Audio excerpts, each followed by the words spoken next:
오늘 새벽은 2025년 이제 마지막 12월 31일입니다. 새벽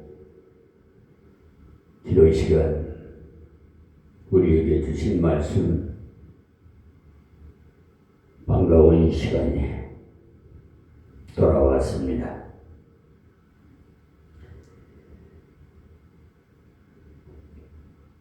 로마서 2장 9절에서 16절 말씀 봉독해 드리겠습니다. 악을 행하는 각 사람이 영에게 환난과 공고가 있으리니 첫째는 유대인에게로 또한 헬라인에게며 선을 행하는 각 사람에게는 영광과 존귀와 평강이 있으리니 첫째는 유대인에게요 또한 헬라인에게라. 이는 하나님께서 외모로 사람을 취하지 아니하심이라. 무릇 율법 없이 범죄한 자는 또한 율법 없이 망하고 무릇 율법이 있고 범죄한 자는 율법으로 말미암아 심판을 받으리라. 하나님 앞에서는 율법을 듣는 자가 의인이 아니요 오직 율법을 행하는 자라야 의롭다 하심을 얻으리니 율법 없는 이방인의 본성으로 율법의 일을 행할 때는 이 사람은 율법이 없어도 자기가 자기에게 율법이 되나니 이런 이들은 그 양심이 증거가 되어 그 생각들이 서로 혹은 송사하며 혹은 변명하여 그 마음에 새긴 율법의 행위를 나타내느니라. 곧 내 복음에 이른 바와 같이 하나님이 예수 그리스도로 말미암아 사람들의 은밀한 것을 심판하시는 그날이라. 아멘. 네, 지난 시간에도 1절에서 8절까지를 통해서 자기를 판단하라고 말씀을 드렸어요. 2장은 전체가 재앙론에 관해서 다루고 있습니다. 그래서 1장 18절에서 3장 20절까지 계속 죄에 관한 내용이 1장 18절에서 32절까지가 구원을 받기 위해서는 먼저 자기가 죄인인 줄 알아야 되기 때문에 거기서는 자연인의 죄, 그러니까 이방인들이 이러이러한 죄인이다. 어떤 죄인이냐? 지식이 타락해서 우상을 숭배하고 또 감정이 타락해서 태폐풍조에 빠지고 의지가 타락해서 모든 생활이 이기주의로 흘러갔다는 내용이 1장에서 나오는 이방인의 죄의 특징을 말씀해 주고 있었습니다. 그러니까 2장은 지금 말하면은 신자의 죄라고 의역해도 별로 잘못이 없는 줄 압니다. 예수 믿고 교회 다닌다고 하는 사람들이 흔히 잘못하면 밖에 예수 안 믿는 사람들의 큰 죄인이며 지옥 가기에 합당하고 우리는 그래도 경건하고 진실하다고 해서 자기가 상당한 줄로 생각을 해요. 그런데 바울사도는 1장 18절에서 32절까지를 듣고 있던 유대인들이 로마 교인 속에는 유대인들이 몇몇 섞여 있었어요. 이방인들은 키니까 속이 후련하다. 이방인들은 원래 개나 돼지나 짐승처럼 형편없구나. 이렇게 생각하고 있을 때 그 화살을 돌려서 이방 사람을 판단하는 너는 뵐 수 있는 줄 아느냐? 너도 뵐 수 없이 똑같다는 것입니다. 그래서 3장 20절까지는 계속해서 정죄를 말씀하셨어요. 신임이 정죄되어야 그 야심이 구원되는 거예요. 힘이 구원되는 거예요. 그러므로 정죄를 제대로 받지 못한 사람은요, 구원도 제대로 받지 못해. 내가 이렇게 큰 죄인이구나 아는 사람만이 구원받았을 때도 감격이 크지요. 별로 큰 죄인도 아닌데 구원해 주었다고 하면은 내가 힘이 조금 약했는데 하나님께서 도와주심으로 살아가는가 보다, 이렇게, 그러니까 별로 심상치 않게 생각한다면 구원받아도 큰 감격이 없어요. 그래서 이 책이 누구를 위해서 썼느냐 하면 예수 믿고 구원받은 사람에게 말씀하는 이 책이 로마에 있는 형제들, 그것도 일정에 보시면 모범적인 그 신앙생활을 잘하는 사람이 그들의 신앙의 소식이 만방에 알려졌다고 했으니까 굉장한 교회지요.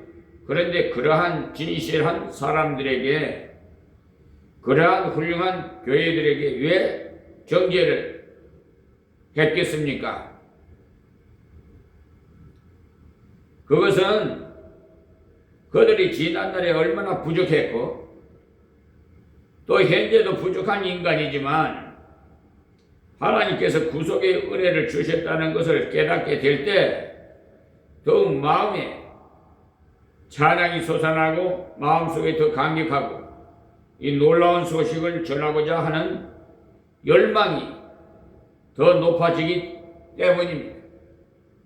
그렇기 때문에 우리 자신은 날마다 하나님 말씀 앞에서 정죄해야 돼.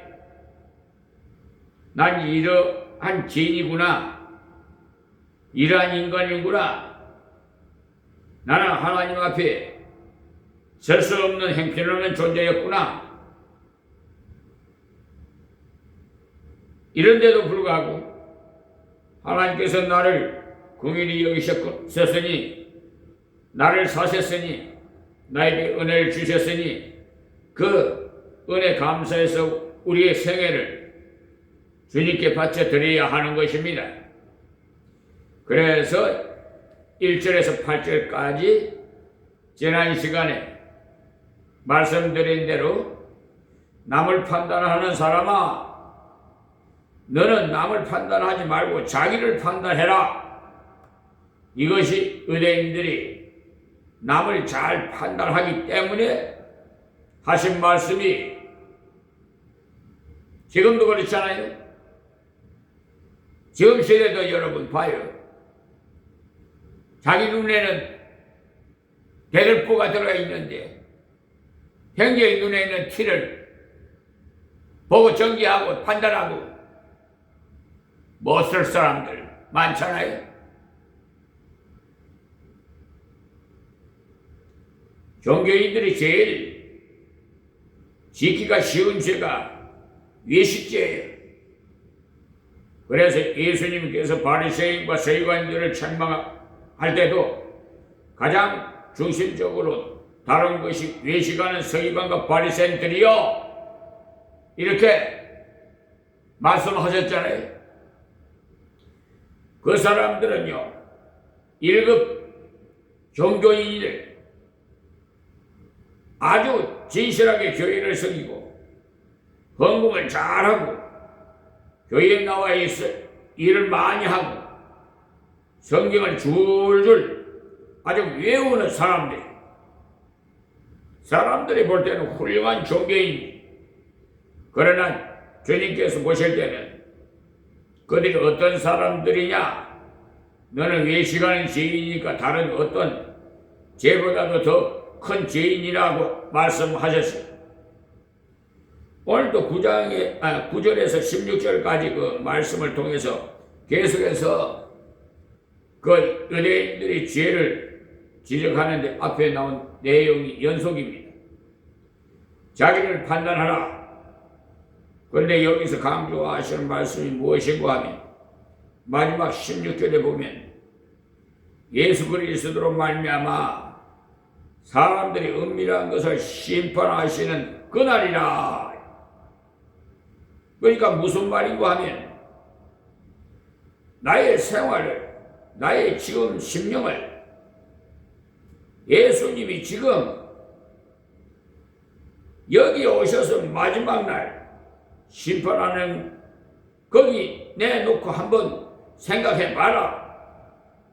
사람들이 내 얼굴을 보고 당신을 보니까 유순해 보인다는 판단이 아니고 예수께서 지금 여기 오셔서 은밀한 것을 드러낸다는 것, 내 속에 있는 것, 다른 사람들을 아무도 모르는 것, 은밀한 것을 드러내는 그날이라고 했어요. 그래서 그날을 생각하며 판단하라고 말씀하시는 게 주님 앞에 자기를 내놓고 은밀한 것을 나타내시는 그날을 생각하면서 자기를 판단해서 하나님 앞에 바로 서라는 거예요. 우리들이 날마다 예수에게요 오늘 오신다면, 지금 주님이 오신다면, 이 자세로 걸어간다면 가장 경건하고 진실되게 사는 삶을 살 것입니다. 우리는 막연 하나만 이상하게도 이런 생각을 잘 가져요. 예수께서 아마도 몇십 년이 지나야 오실 거야. 우리 집 손자가 더 커야 오시겠지. 우리 마음에 이상하게도 주께서 곧 오신다는 개념이 희미해요. 성경에는 곧 오신다는 말씀이 쓰여 있으나 우리 마음은 자꾸 예수께서 오실 세월, 그러니까 오랜 세월 후에 오실 것처럼 느껴지고 있어요. 바울 사도는요, 그와 정반대로 우리들보다 1000년 전 이상의 사람인데도 불구하고 바울 사도 자기가 살았을 때 주께서 오실 것처럼 마음에 느꼈어요. 그래서 고린도전서를 살펴보면 부활에 대해서 15장에 쭉 설명하다가 주께서 다시 오시면 잠자는 자들이 먼저 일어난다고 말하고 그 다음에 남아있는 우리도 변화하리라고 고린도전서 15장 52절에 바울 자신을 포함한 그때의 성도 전부를 가르치는 말이었어요. 우리도 변화해서 주님을 만나게 된다고 말한 것은 바울의 그 착각이 아니에요. 바울이 주님 오실 때가 까마득한데 쓰다 보니까 착각해서 그렇게 쓴 것이 아니에요. 그의 마음속에 주님을 향한 열망이 너무나 컸기에 오늘 주께서 오실 것처럼 주님께서 곧 오시지 않을까, 그런 마음속에 주님 오심을 사모하는 그 마음이 너무 컸기 때문에 주님이 곧 오실 것처럼 표기했다는 거예요. 그뿐만 아니라 그 후에 1900여 년이라는 세월이 흘러가면서 모든 사람들이 자녀 중에도 쭉 주후 300년 정의 성도들이 1700년경에 그 사람이든지 누구든지 복음을 바로 깨닫고 난 다음에 주님 안에서 진실되게 살던 사람들은 주님이 곧 오실 것처럼 내일 오실 것처럼 그렇게 걸어갔다는 사실을 아세요. 우리 마음에 뭔지 모르게 주님을 사모하는 것 열심히 얻고 주님과 은혜보다도 이 땅 위의 것을 기울여져서 현재보다 좀 더 잘 살았으면 좋겠다. 또 좀 더 실컷 살다가 갔으면 좋겠다. 이렇게 합니다. 그것은 천국을 잘 몰라서 그래요. 하나님께서 주시는 천국은요, 우리가 여기서 아무리 추측을 해도 그보다도 더 나은 것입니다. 그렇기 때문에 우리는 그날을 생각하면서 자기를 판단해 보자는 겁니다. 지금 주께서 여기 오셨다면 주님 앞에 나는 어떻게 대답할까? 주님 앞에 나는 어떻게 나갈까? 이러한 자세로 우리 생애를 살아간다면 하나님 앞에서 가장 값진 생애를 살아드릴 수 있지 않겠습니까? 하루하루를 한순간 한순간을 주님 앞에서 살자는 것입니다. 자, 본문 9절입니다.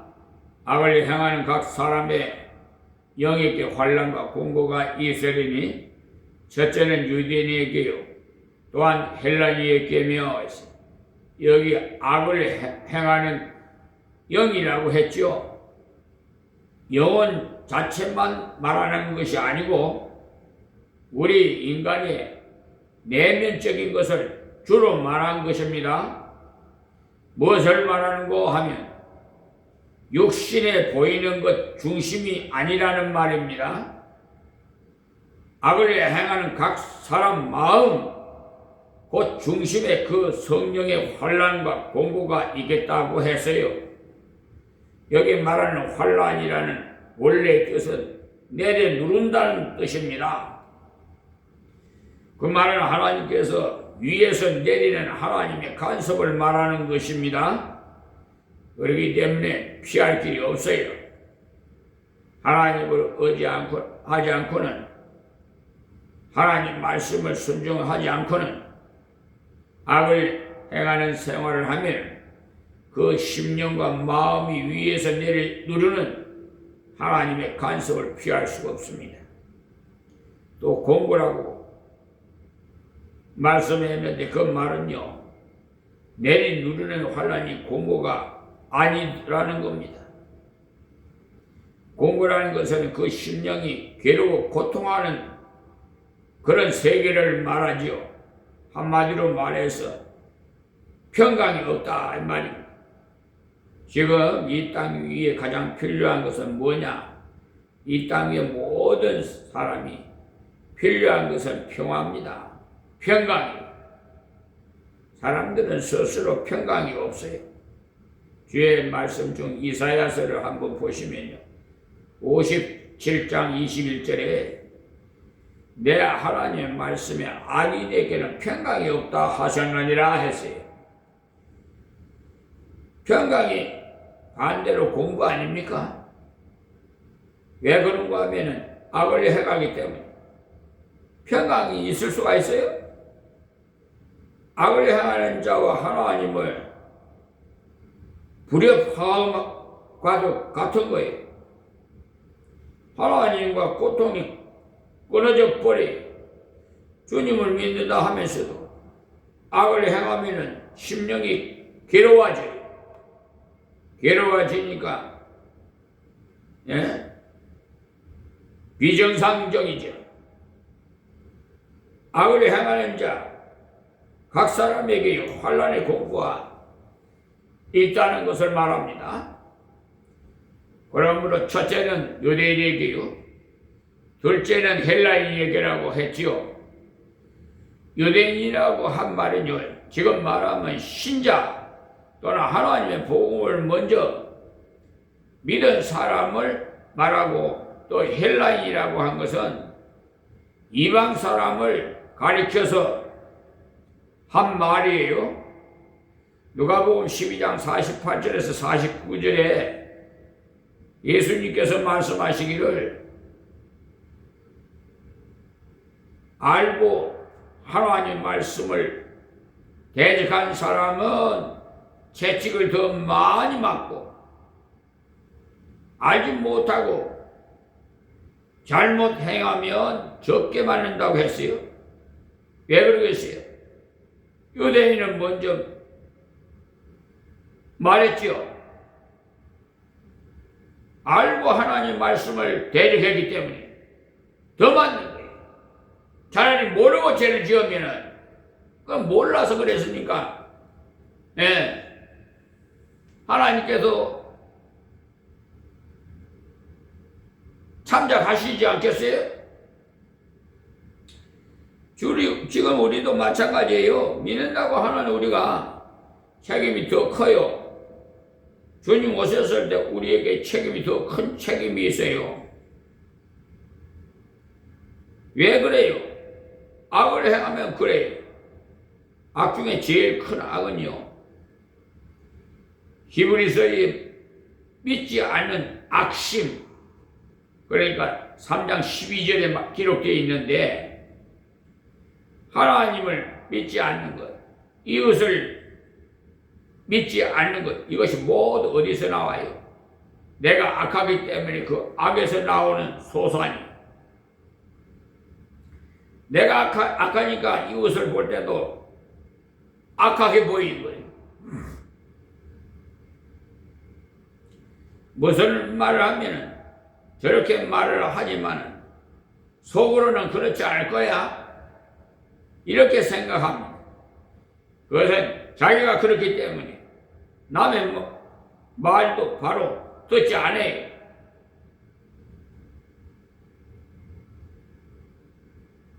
자기가 구리니까 남도 구린 줄 알아. 자기가 양심이 불량하니까 남도 불량한 줄 알아. 우리나라에도요, 불신풍조를 없애자고 하지 않았습니까? 불신풍조는요, 잘 없어지지 않아요. 왜냐면요, 없애자고 하는 사람들도요, 불신풍조를 가지고 있기 때문에 자기가 없애자고 하면서도 그 말을 진정으로 믿지 않아요. 이렇게 불신풍조를 없애자고 해도 그 사람들이 별로 믿지 않고, 또 그럴 텐데 합니다. 옛날부터 우리나라 사람들은요, 정부에서 하는 말을 반대로 들으면 맞다고 해요. 물가가 안 오른다고 하면은 올라가고, 연탄값이 안 오른다고 해놓고는 올라가고, 그런 일들이 옛날에 많이 있었잖아요. 그러나 우리 그리스도인만은 그러지 마십시오. 우리는 하나님 믿는 자들입니다. 하나님께서 말씀하신 것에 대한 약속은 반드시 지키십니다. 그렇기 때문에 믿지 않는 악심을 버리십시오. 믿지 않는 자신, 그런 악심은 교만에서 나온 거예요. 어떠한 핑계를 대더라도 교만이, 아니 자기가 내 탓입니다 하면 될걸 왜 남한테 자꾸 보세요. 에덴 동산에서 하와 아담 한번 보세요. 하나님께서 문책하니까 뭐라고 그랬어요? 다 남을 증거하잖아요. 뱀이 먹으라 해서 먹었다. 또 하나님께서 짝지어 주니까 하와가 먹으라 해서 먹었다. 핑계 대지 않았죠? 전부 변명하니라고. 지금도 12.3 지금 지기현 판사가 뭐 지금 이제 경합해서 판결한다고 지금 뉴스에 나 들었어요. 그동안에는 뭐 각각 뭐 내란죄니 뭐 분리해서 다 심의를 하고 뭐 했는데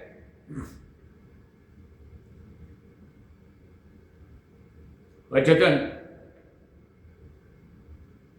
앞으로 진행하는 것은 다 이 세상 다스리는 거 하나님께서 하시는 거니까 우리는 그냥 이방인들은 안 믿더라도 우리 믿는 사람들은 믿어야지. 그러니까 예수 믿는 것을 쉬운 것이고 하나님께서 굉장한 것을 주시는 거에 그것을 왜 받아들이지 않습니까? 참으로 답답해. 교만하기 때문에.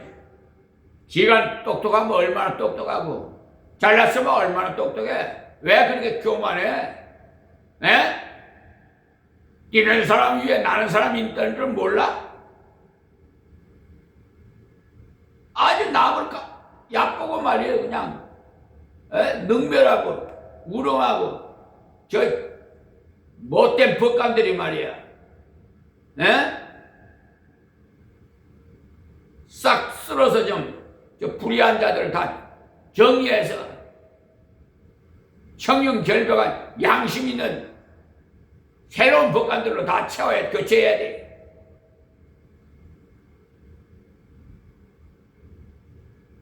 그럼 뭐 무슨 돈이 우상이 돼갖고 리베이트나 뒷거래질을 해가지고 우리가 못 봐서 그렇지요. 그네들 그거 현장 보이게끔 탄론하게 합니까?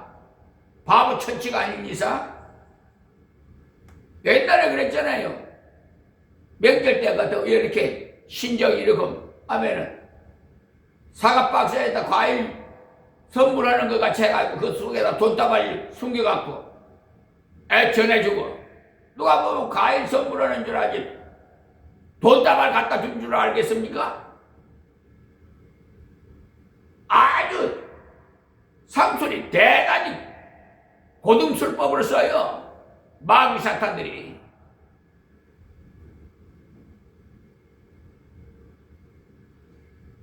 그러니까 그 정황을 보고 시뮬레이션을 한번 생각해보면 알아요. 다.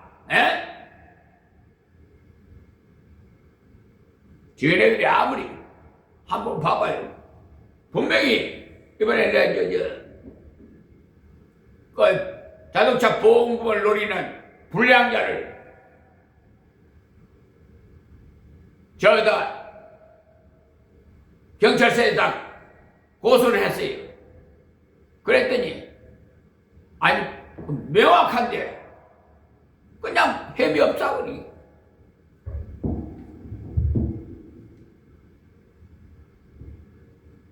그래서 또 이의서를 제출했더니 검사가 또 뭐 혐의 없다고 또 그러네. 저 카톡으로 그러게 내가 연락 받았어요. 뭐 수일 내로 그 이제 서류를 보내겠다는 거죠. 혐의 없다는 걸.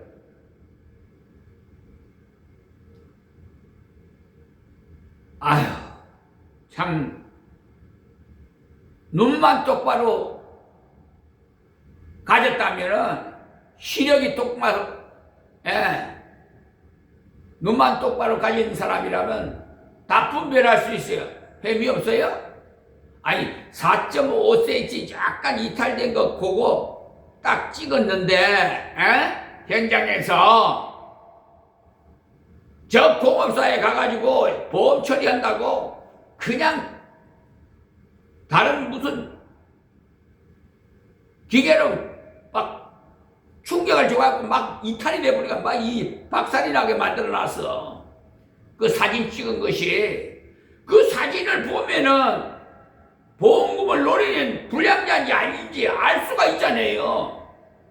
바보 천치가 아닌 이상. 그런데 햄이 없다?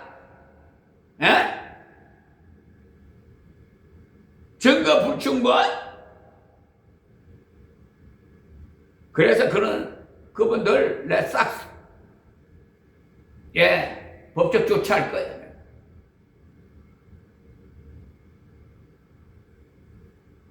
다 쓸어버려야 돼요. 내 청와대로 올리고 내가 그 사실 그대로 보면은 다 아는데 왜 그런 결정을 해? 무슨 이유야? 돈을 얼마나 받아먹었어? 아니면 무슨 혈연이야? 학연이야? 지연이야? 이유가 뭐야? 악한 것 때문에 미혹당해서 그래. 그렇죠? 상식적으로 생각해봐요. 이론적이라도. 그래서 성경적으로 볼 때 부모는 성인이 될 때까지 하나님의 대행자로 주셨고, 그렇기 때문에 부모를 거역하면은 돌로 쳐서 죽이도록 했어요. 어제도 말이야. 얼마나 속이 상한지. 아유, 옛날에 어르신 말씀이 있어요. 무자식이 상팔자란 말이야. 오직 하면은 그런 말을 했겠어요.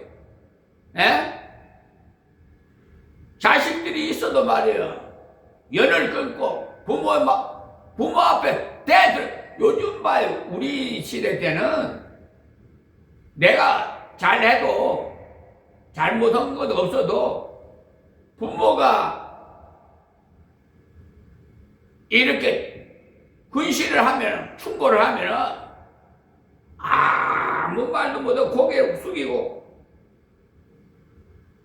묵묵히 그냥 다 들었어요. 근데 요즘 자식들은 말이야, 부모를 그냥 대적을 해요.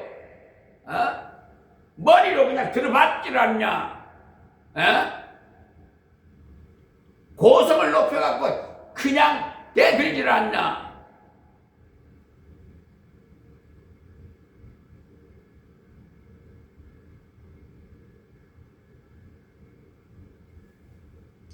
그래서 예전 사람들이 하는 말이 있지. 저 자식 호로 자식, 부모 없는 호로 자식 같이 생각하잖아요. 부모가 있는데도 교양이 없으니까 부모 없는 자식 같이, 망나니 같이 호로 자식이라고 그러잖아요.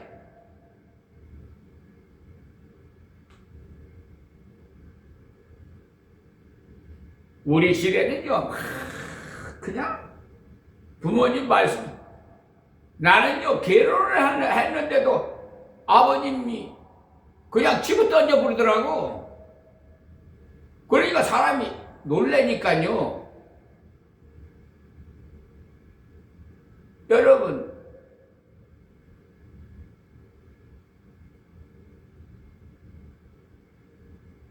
소변이 그냥 놀래면 그래요.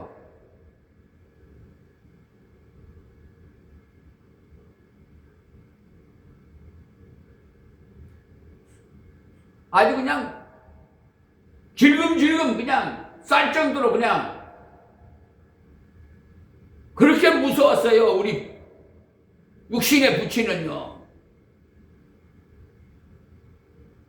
그래서 자식한테 나는 그냥 나는 커서 저렇게 자식을 대하면 안 되겠다 해서 그냥 말로 다 가르쳤더니 우리 부모님 생각이 나요. 아버님 생각이 자꾸 나요. 내가 그래서 자식 농사를 나는 딱 한 가지 자식 농사 잘못 지은 거.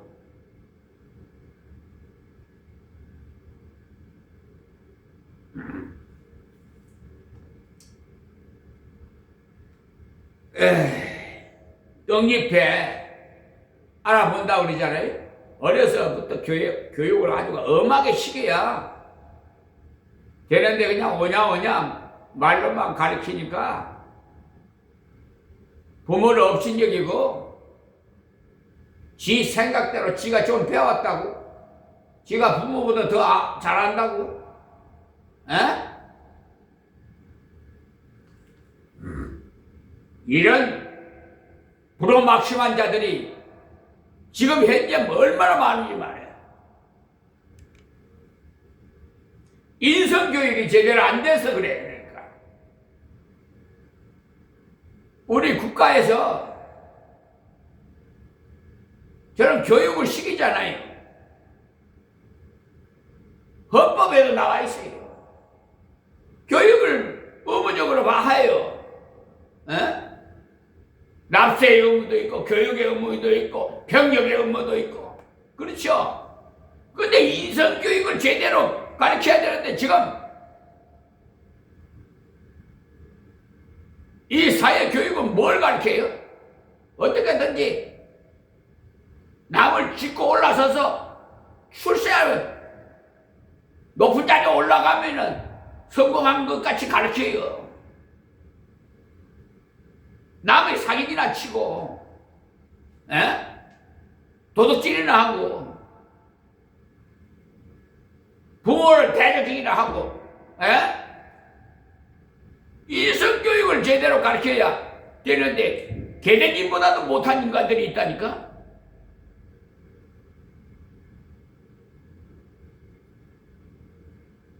제 말이 틀렸습니까?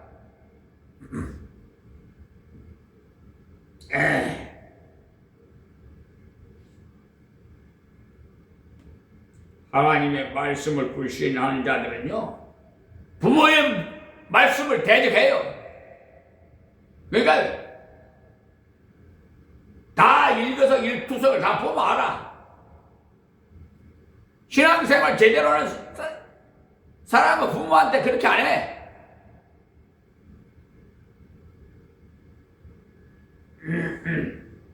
그래서 여러분 돈을 유산으로 주려고 하지 말고 돈을 하나님 곳간에 싸세요. 다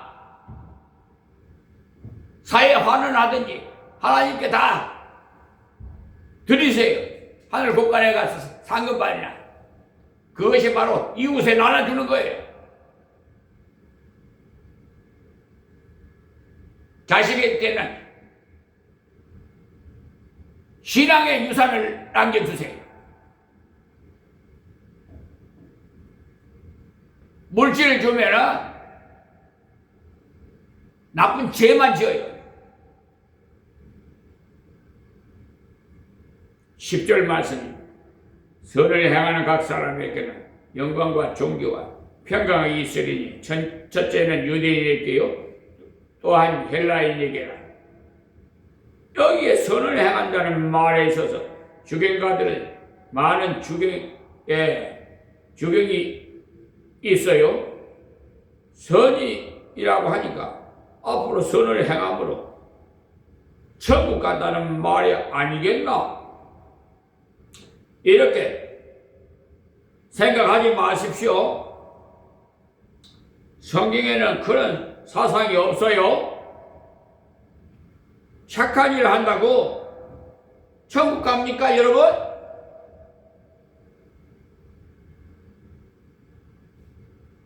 성경에는 그런 말서 없어요. 왜냐하면 착한 일하기 전에 벌써 지은 죄로 말미암아 지옥 갈 수 있는 충분한 자격을 가졌기 때문에 다 지옥에 가요. 그 예수를 제대로 안 믿으면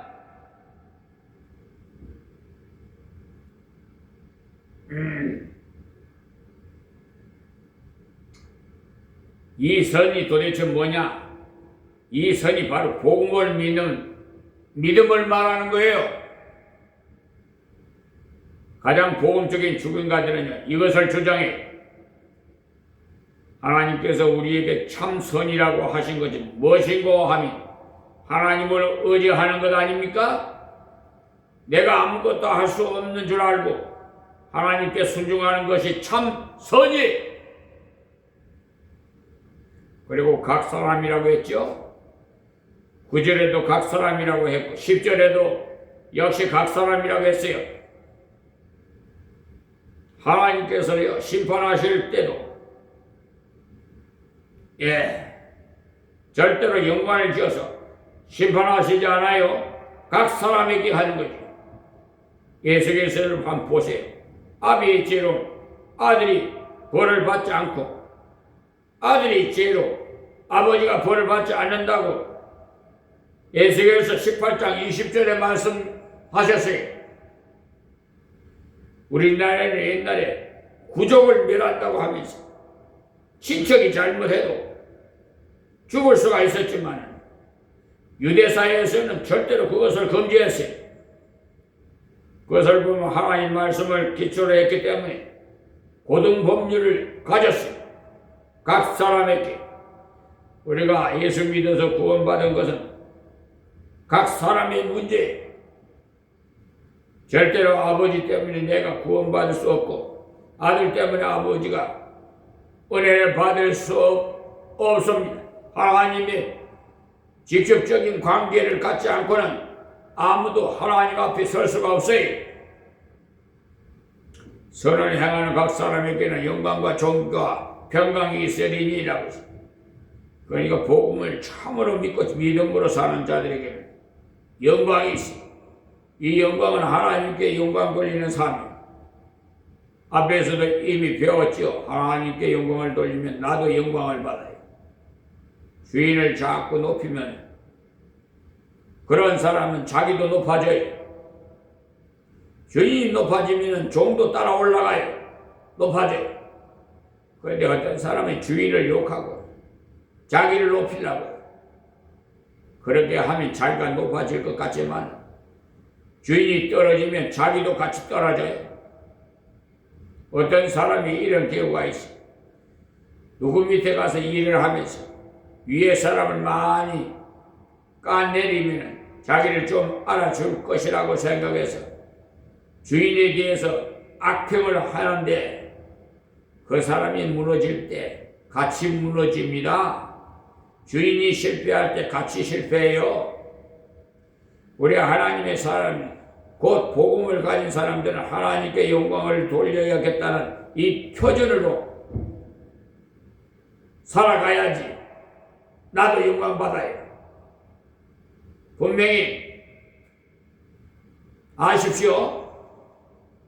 종기는 앞에 나와 있어요. 하나님께 인정받는 것.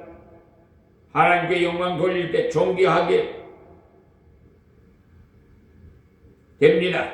그러므로 하나님께 인정받기 때문에 영광과 존귀가 있으면 평강이 따라와요. 하나님께서 같이 해 주시기 때문에 세상에서 약한 자는 나보다도 강한 자가 나를 지켜주신다. 나와 함께 하신다는 것을 알 때 참다운 안식이 와요. 어린아이가 부모 품에 있을 때는 세상이 모두 달려들어도 겁이 안 나지요.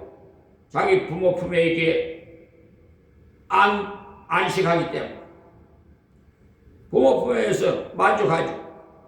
우리가 하나님께 영광 돌리며 하나님께 인정받는 삶을 살 때는요, 하나님께서 우리 마음속에 세상이 모두 달려들어도 염려하지 않는 평강을 주세요. 안딱 깃병 아리를 품듯이 우리 아버지가 다 품어주시기 때문에 다 막아주시고, 그래서 예수님께서 세상이 알지 못하는 평강을 준다고 말씀하셨어요. 세상이 알지 못하는 평강이 요한복음 14장 27절에 보십시오. 세상은 돈이 잘 벌릴 때 평안하지요. 일 잘 될 때 평안하지요. 네. 그러나 일이 잘 안 될 때 어때요? 평안치 못하지요. 그러나 주님이 함께 하시면 역경 중에서도 평안해. 바울이 감옥에서도 기록한 옥중서신에서 가장 많이 강조한 것이 기뻐하고 기뻐하라 했어. 기뻐하고 기뻐하노라고 했어. 빌립보서를 읽어보세요. 감옥에서 썼는데 제일 많이 쓴 말이 기쁨이에요. 그 이유는 감옥이기 때문에 주님 동거하심을 더욱 확실히 느끼게 되었기 때문에 감옥 밖에 있어도 물론이지만 감옥에 있기 때문에 더욱 기도하게 되고 신령한 일에 전념을 하니까 주님 가까이 계심을 더욱 많이 느껴지더라는 거예요. 여기도 보면 첫째는 유대인에게요, 또한 헬라인에게라고 이렇게 순서대로 말씀을 하셨는데, 첫째는 유대인이 먼저 받았으니 유대인이 그 은혜를 누리고 헬라인이 둘째로 받았으니 또한 그런 은혜를 누린다는 것을 말합니다. 자, 11절요. 이는 하나님께서 외모로 사람을 취하지 아니하심이니라. 여러분, 이 말씀 참고하셔서 외모만 보고 저 사람 평을 하지 마세요. 중심을 보려면 어떻게 해야 되겠냐? 대화를 해봐야 돼. 커뮤니케이션을 해봐야 돼. 대화를 해봐야 그 속에 있는 속성이, 인성이 나와요. 그 사람의 인격이 나타난단 말입니다.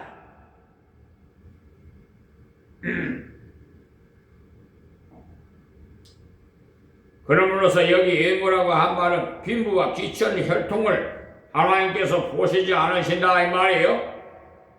하나님께서는 우리를 심판해서 판단하실 때도 외모로 하시지 않고 속을 들여다봐요. 하나님께서 사무엘을 보내서 다윗을 왕으로 선택할 때도 보면 외모로 하시지 않으셨어요. 다윗의 집에는 아들이 8명이 있고 다윗이 형님이 7명이나 있었어요. 그러니까 제일 막내죠. 하나님께서 사무엘 선지자에게 그 집 아들 중에 한 사람이 왕이 된다고 하셨기 때문에 그 집에 갔지요. 아버지 생각에는 아무래도 맏아들이 왕이 될 것 아니겠나 싶어서 마지와 위의 아들들에게만 옷을 잘 입히고 머리도 잘 손질해서 면접해서 들어가도록 했어요. 7명만 들어가도 충분할 것 같아서 막내인 다윗은 덜의 양 치려고 보냈죠. 다윗은 아버지 말씀을 잘 듣고 양을 지키고 있었습니다. 사무엘이 다윗은 마청이 들어옴을 보고 인물도 잘생기고 키도 큼직하고 하나님께서 택하신 자인가 보다 하고 기름을 부으려고 할 때 하나님께서 뭐라고 하셨어요? 안 된다. 그의 교만을 내가 아노니 그를 버려라 말씀하셨어요. 나중에 보면은 그가 교만한 짓을 확실히 알 수가 있어요. 다윗의 물맷돌 사건 때 보면은 그냥 엘리압이요 다윗에게 한 말을 보아서 알 수가 있어요. 집에 있는 양을 돌보지 않고 왜 전쟁 구경을 하려 왔느냐? 네 교만함을 안다. 이렇게 하면서 다윗을 책망했지요. 아주 교만한 형이에요. 다윗은 7명이 모두 통과했지만 기름 부음 받지 못했습니다. 그럴 때 하나님께서 주신 말씀이 사람을 외모로 보거니와 나는 중심을 본다. 사무엘상 16장 7절의 말씀입니다. 주님 오실 때 그날에 나를 놓고 볼 때 제일 먼저 판단해야 할 것은 내가 외형적인 이런저런 것을 한 일을 하나님께서 보시지 않으시고요. 그날에 놀랄 일이 좀 많을 것입니다. 교회 맘모스 같은 교회 지었다고 크게 상금 받을 것 같아요? 내가 교회를 위해서 그만큼 일을 많이 했는데 하면서 하나님께서 너는 그때 칭찬을 다 받았으니까 여기서는 그런 소리 말아라. 그렇게 하십니다. 지상에서 칭찬받는 것 네 상이라고 하십니다. 그날에 받을 상은 여기에 있는 대로 외모를 보시지 않고 은밀한 것을 보시기 때문에 주님께서는 결코 외모를 취하시지 않아요. 그러므로 우리가 지금도 중심이 하나님 앞에서 믿음으로 살고 있는지 저 오지에서 한 영혼 놓고 눈물 흘려 사명 감당한 사람이 상이 크다고 내가 수차례 말씀드렸잖아요. 하나님께서 저에게 감을 주셔서 제가 말씀드리는 거예요. 김정선 목사의 음성으로 듣지 말라고 내가 수차례 말해요. 12절 말씀 무릇 율법 없이 범죄한 자는 율법 없이 망하고 무릇 율법이 있고 범죄한 자는 율법으로 말미암아 심판을 받으리라 했어요. 그러니까 12절을 보면 완전히 다 망한다는 것을 알 수 있어요. 인간 자기 힘으로는 다 망합니다. 무릇 율법 없이 범죄한 자라는 거예요. 이방인들을 말해요. 헬라인들, 한국인들 모두 여기에 속해요. 원래 우리는요 모세 율법을 일찍이 못 받았어. 율법 없이 범죄했다고 해서 안 망하는 것이 아닙니다. 또 율법이 있고 범죄한 자는 율법으로 말미암아 심판을 받는다는 것은 하나님 말씀을 듣고 순종치 않은 자는 말씀으로 심판을 받아요. 그러므로 12절만 봐도 인간 자기 행위로는 아무도 하나님 앞에 스스로 설 자가 없어요. 율법이 있으나 없으나 마찬가지. 자, 13절입니다. 하나님 앞에서는 율법을 듣는 자가 의인이 아니요 오직 율법을 행하는 자라 의롭다 하심을 얻으리니 이 말씀은요 만일에 율법으로 의롭다함을 입을 수 있다면 율법을 듣는 것이 중요한 것이 아니고 율법을 순종하는 자가 의롭다 하심을 받는다는 말이에요. 그러니까 말씀을 잘 깊은 뜻을 의미를 잘 알고 성경을 해석해야 돼요. 그렇다면 율법 전체를 순종해야 합니다. 하나님의 하나라도 걸리면은 전부 진난이라고 했어요. 야고보서 2장 10절에. 그러니까 이 율법이 613가지가 되는데 그 하나만 어겨도 다 어기는 거예요. 그러니까 여러분 다 지킬 수 있어요? 교도소에 들어간 사람이요 우리나라에 형법을 다 어겨서 들어간 사람이 아니에요. 하나님 앞에서도 마찬가지. 하나님의 율법을 다 지켰느냐? 아니면 하나라도 범했으면 전부를 범한 것과 같은 거예요. 그렇기 때문에 율법으로는 하나님 앞에 아무도 설 수가 없습니다. 자, 14절 말씀이에요. 율법은 이방인 본성으로 율법의 일을 행할 때는 이 사람은 율법이 없어도 자기가 자기에게 율법이 되나니 그랬습니다. 무슨 말이냐 하면 아직 율법을 받지 않았지만 그 사람이 율법이 없지만 율법이 있는 것 같이 그런 행동을 했다면 자기 양심이 자기에게 율법이 된다는 말입니다. 다음 15절입니다.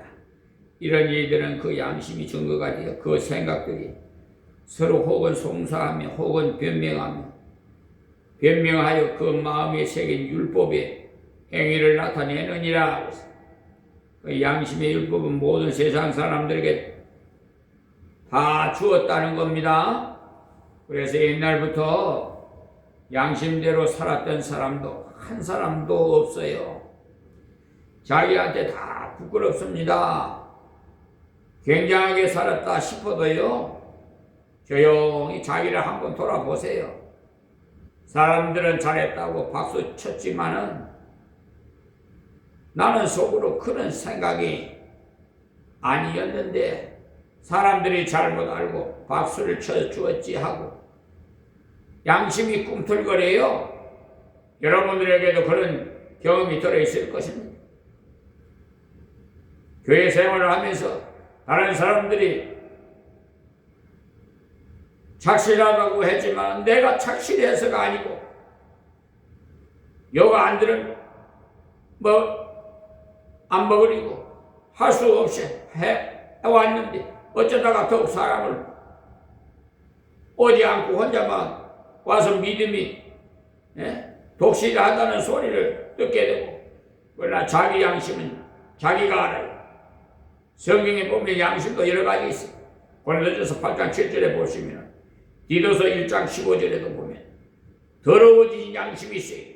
저 서법부 더러운 법관들, 불의한 법관들이 더러운 양심을 가졌어요. 외식을 오래 하면은요, 화인 맞을 양심이 되고, 화인 맞을 양심은 외식이 깊어지면서 생깁니다. 사람이 속과 같이 다른 생활을 너무 오래 하면 그것이 습관이 되어버려요. 굳어져 버려요.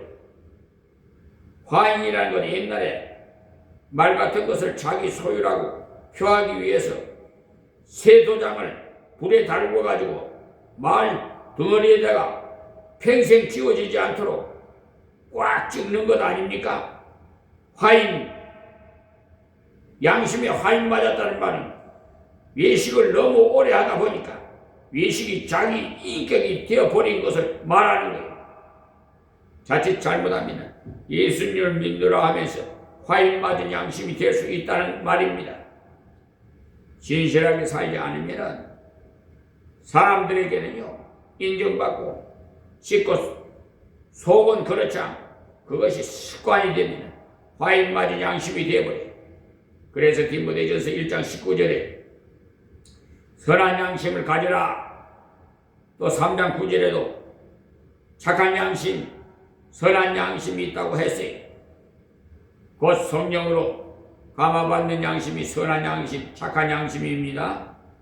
그런 양심은요, 자기를 있는 대로 하나님 앞에 내놓고 사람 앞에서도 진실하게 내놓는 그런 사람들. 그런데 저 법관들이 조금 전에도 말씀드렸지만,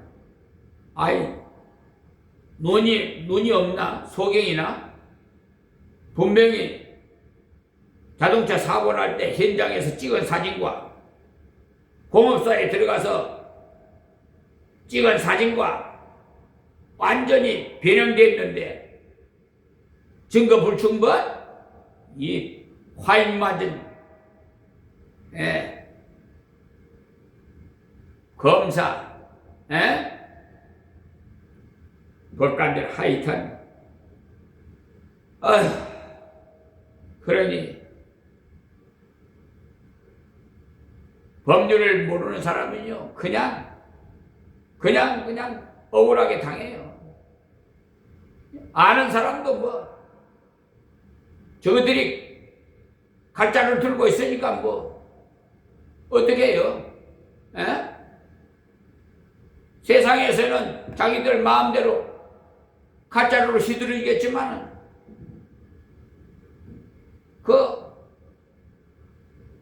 본인은 물론이고 그 후손들까지도 하나님 앞에 하면은 좋지 못한 결과가 있어요. 착한 양심을 가져야지. 그래야 자식들도 착한 양심 본받아서 할 거 아니에요.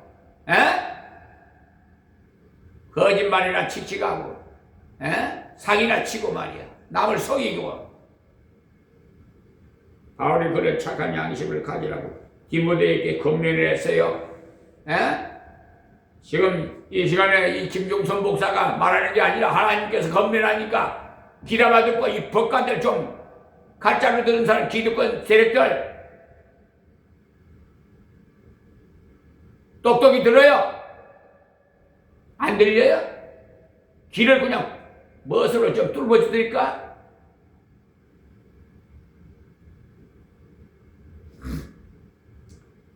자, 마지막 16절 말씀드리고 마치겠습니다. 곧 내 복음의 이름 바와 같이 하나님 예수 그리스도로 말미암아 사람들이 은밀한 것을 심판하시는 그날이라. 이상하죠? 지금까지 나오는 말이 전부 무슨 말인고 하면은 죄 문제고 심판하는 문제고 우리들이 볼 때는 고민되는 문제밖에 없는데 마지막 결론을 짓는 16절에 보면 내 복음의 이른 바와 같이 라고 되어 있거든요. 그러니까 바울은 말하기를 이것이 내 복음이다 라고 했어요. 왜 이러한 인간이 하나님 앞에 설 수 없다 계속 가르쳐 주는 것이 복음이란 말이에요. 그러니까 16절에도 보면은 그날에 은밀한 것이 나타난다고 했는데 판결하는데 가보면은 한 사람은 웃는 날이고 한 사람은 우는 날이에요. 승소하는 사람은 박수치는 날이 되고 패소하는 사람은 그날이 눈물 나는 날이에요. 자, 16절에 은밀한 것이 드러나는 그날인데 어떤 날인고 하면은 내 복음이라고 했으니 기쁜 날이라는 말이에요. 누구에게 그러냐?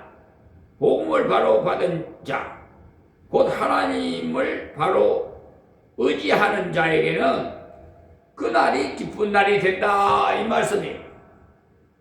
그러니까 16절의 말씀을 다시 한번 잘 읽어보세요.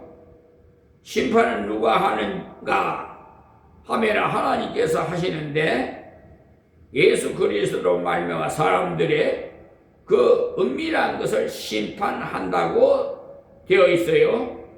그 말은 하나님께서 예수 그리스도를 통해서 심판하시는데 예수 그리스도로 의지하는 사람은 의롭다 하시고 자기 스스로 서는 사람은 그때 심판하십니다.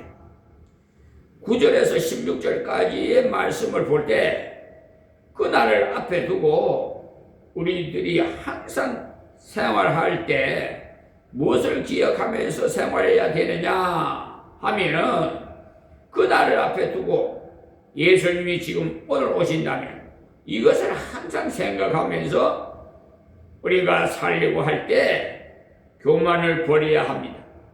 악을 행하는 것은 교만에서 나오기 때문에 불신에서 나와요. 우리는 하나님 말씀을 자꾸 대해야 돼요. 자꾸 듣고 읽고 지켜야 돼요. 자꾸 대할 때 하나님은 정말 믿을 만한 분이구나. 예수 그리스도는 참으로 의지할 만한 분이구나.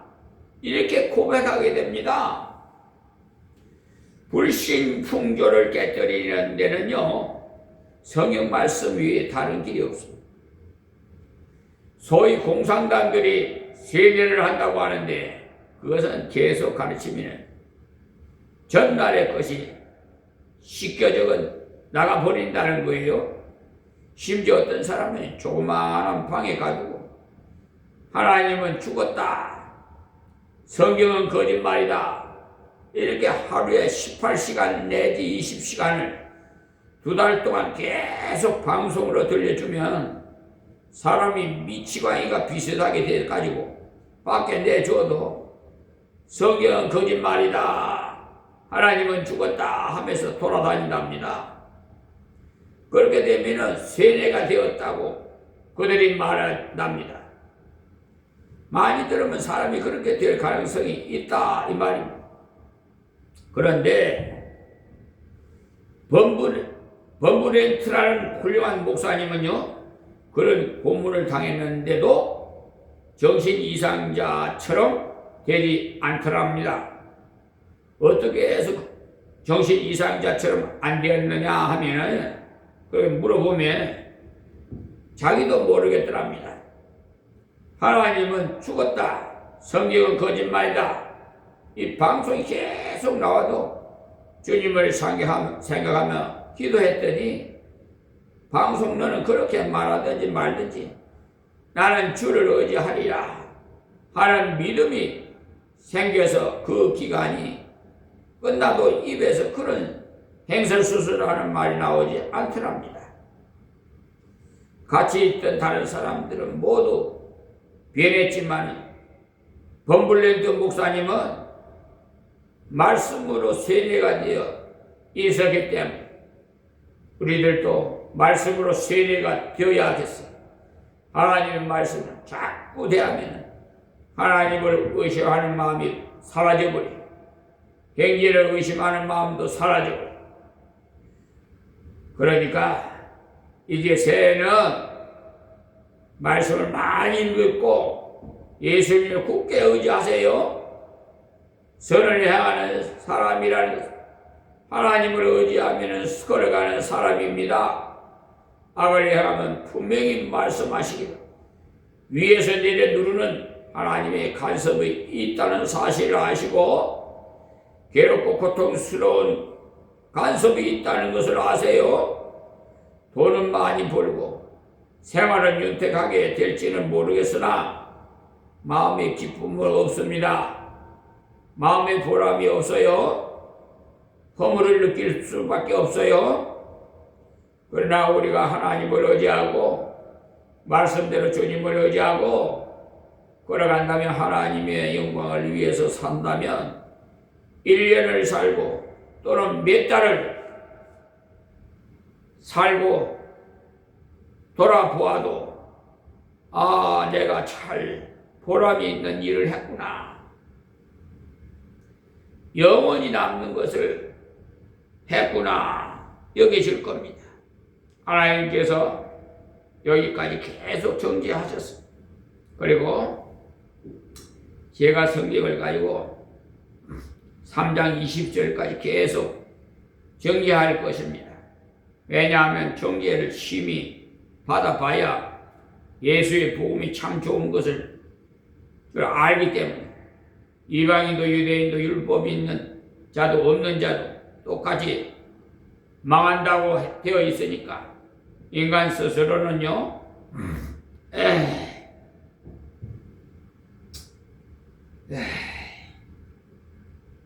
도저히 어찌할 수가 없습니다.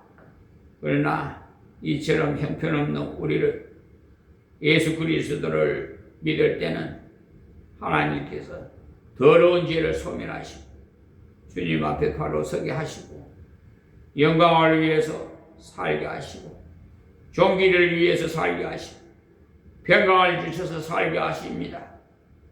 그러면 내 복음입니다. 바울은 이것을 우리 복음이라고 하지 않고 내 복음이라고 했어.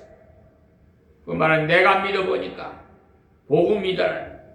다른 사람이 뭐라고 해도 내가 믿어보니까 복음. 저도 그래. 다른 사람은 뭐라고 하든지 저는 예수 그리스도의 십자가 부활을 믿을 때 지난날의 모든 죄를 전부 사함받았음을 확신합니다.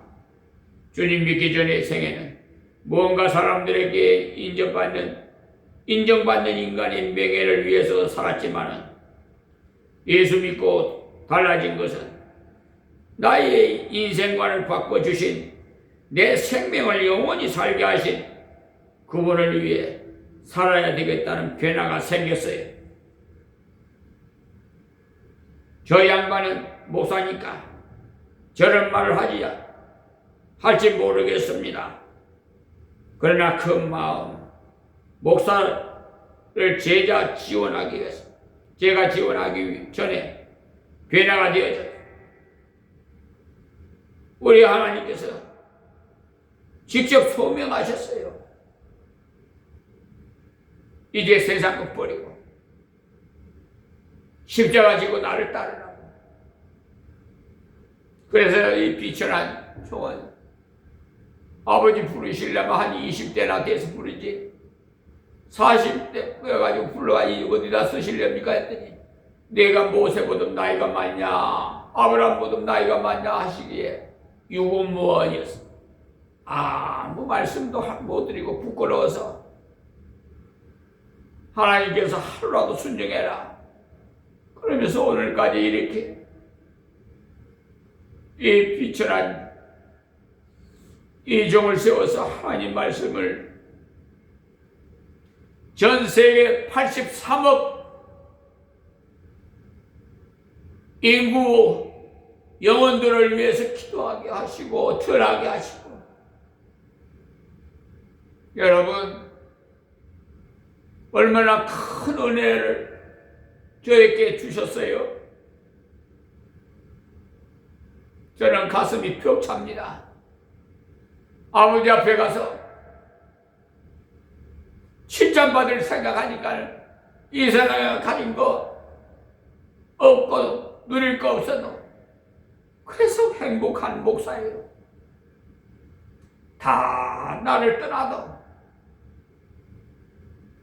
떠나도 나는요 우리 아버지만 따라가요. 우리 아버지는 나를 버리지 않으시고 그래서 나는 행복해요. 이 세상 거 다 헛된 거예요. 다 썩어지고 없어질 것들이. 너는 얼마 못 살지 싶다는 선고를 받더라도 거기에 동요하지 않고 평강을 누릴 수가 있어요. 지금 저는 종합병원이에요. 세상 말로.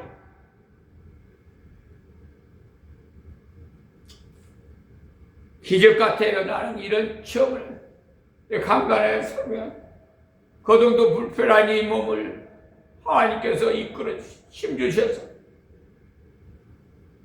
불타는 심정을 내가 내 아닌 것 같아요. 그래서 이 시간에 하나님 부르면 아멘 할렐루야 하고 가요. 이 세상 미련은 없어요.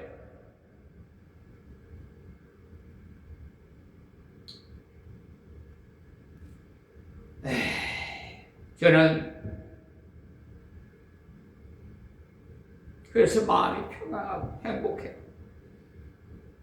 찬송을 부르고 후일에 생명 그칠 때 여전히 찬송 못하나 내 주 예수 배울 때 그 은혜 찬송하겠네. 내 주 예수 배울 때 그 은혜 찬송하겠네. 왜 그때 그 찬송이 생각나는지 295장 찬송하고 마치겠습니다.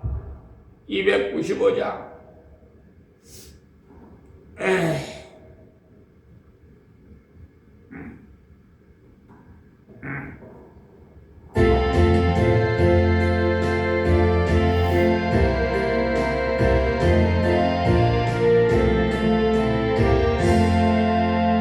우리의 생명 끊길 때 여전히 찬송하나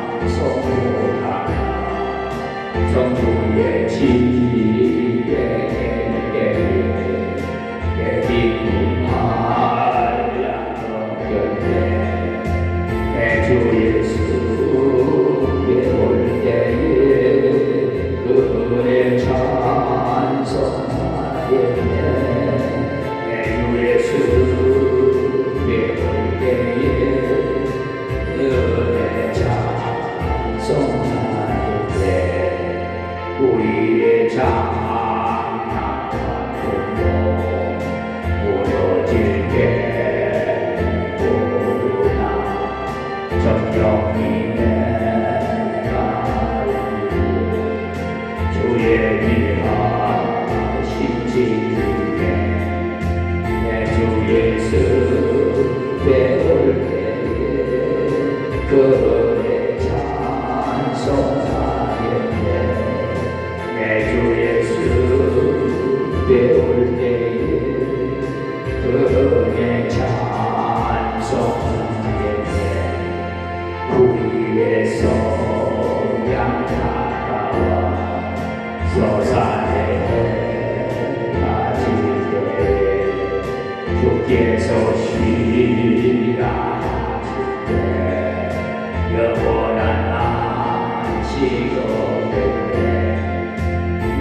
예수 배울 때에 그분의 찬송하며